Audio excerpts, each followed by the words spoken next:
Hi guys, welcome back to my channel, The Novel Nana. I'm Bex. Here on this channel I usually talk about things that are writerly related. Today I have a special video for you as it is another collab, this time with Kesha of Write the Dang Thing. So we did a idea which was basically a genre swap.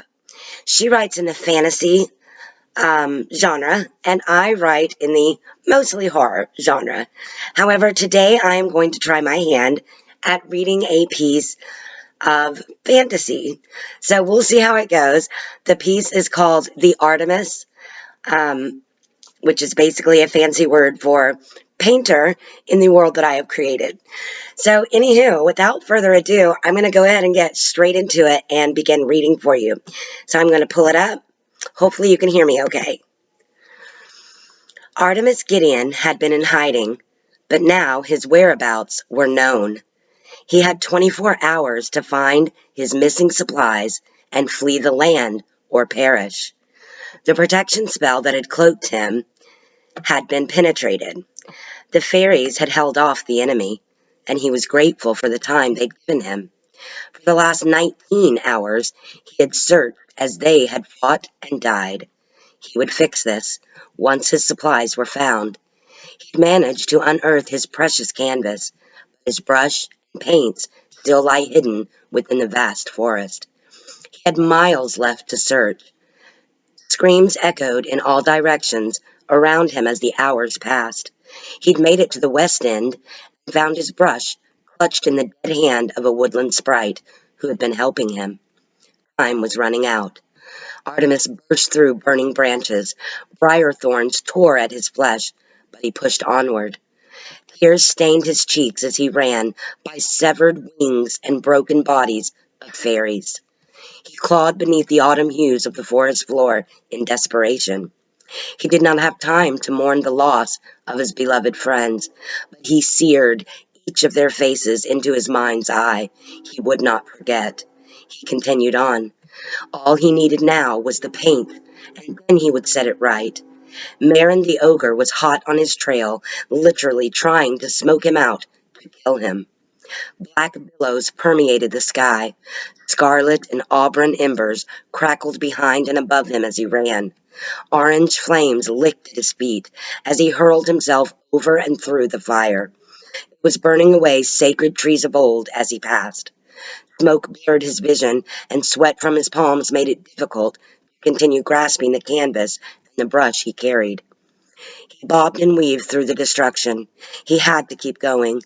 Flames grew higher, and he knew if he couldn't find the paint soon, the entire forest would be ash, and he along with it. Gideon wouldn't give up hope, not yet. The ogre was slow, but continued to pursue him, lighting trees like torches, getting closer by the minute. Gideon was the last of his kind, a creator, a painter, a magical one at that. And as such, he had the power to create an escape with a stroke of his brush. He had to find his paint or die trying. He had painted his way out of rough situations before, and he was determined to do it again. He bolted over falling limbs as twigs snapped and leaves, unscorched, rustled beneath his feet. He could hear rushing water just up ahead and pushed onward, picking up his pace. Paint had to be there. It was the only direction left to search. He perched his canvas against a tree trunk and crammed the brush into his boot as his heart thudded in his ears. The smell of ash coated his nostrils. Booming footsteps drew ever nearer. His time was almost up.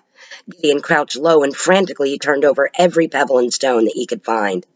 Smoke made its way into his lungs.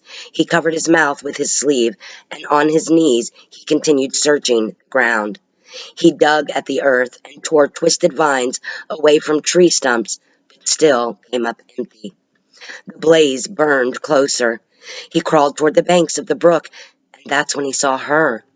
Briella's body lie half in the stream, her eyes closed, her legs bent awkwardly over a bed of moss at the water's edge.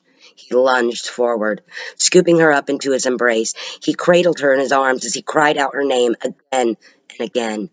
He rocked her limp body, and his tears fell on his, As his tears fell on her face, he whispered, "I'm so sorry.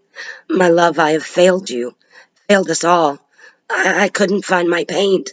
I was so close. The canvas, the brush." He fell silent as her eyes opened with labored breath. She spoke, "Kitty, there is still yet hope. I've got a little spark left in me. Hold out your brush." He retrieved it from his boot and presented it to her. She exhausted the rest of her Phaedron magic to cast one last spell. With her dying words, she told him exactly what to do. He kissed her forehead and gently laid her upon the bank. Crimson and amber flames burned hotter and crept closer. Once majestic trees collapsed not far away. He could see the ogre now, torching a path a few hundred feet behind. It was now or never. Quickly, Gideon placed his brush into the crystal blue water, borrowing its color. Then he laid his bristles against the yellow-orange petals of flowers that clung to the ivy of a nearby tree. He swatted through smoke and raced onward.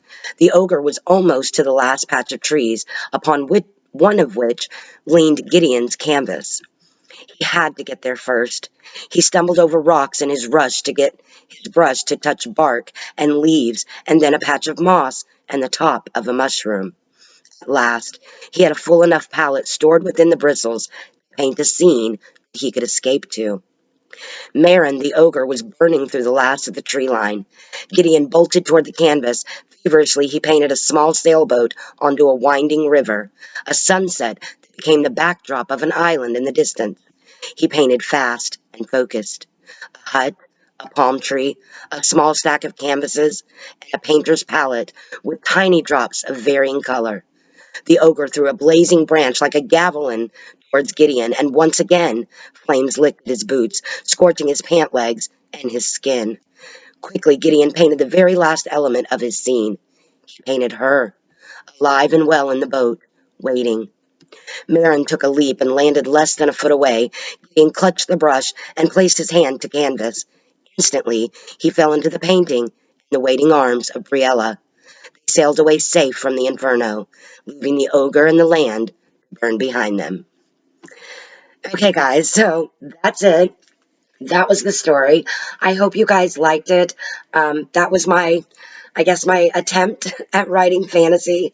So if you did like this, please leave it a thumbs up or leave me a comment in the comment section below.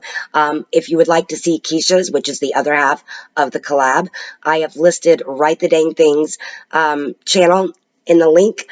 So just click that link below and her video comes out tomorrow on her channel. Please be sure to go and watch and give her some love, hitting that like button for her as well. Thanks so much, guys, and I will see you next week. And until then, happy writing. Bye, guys.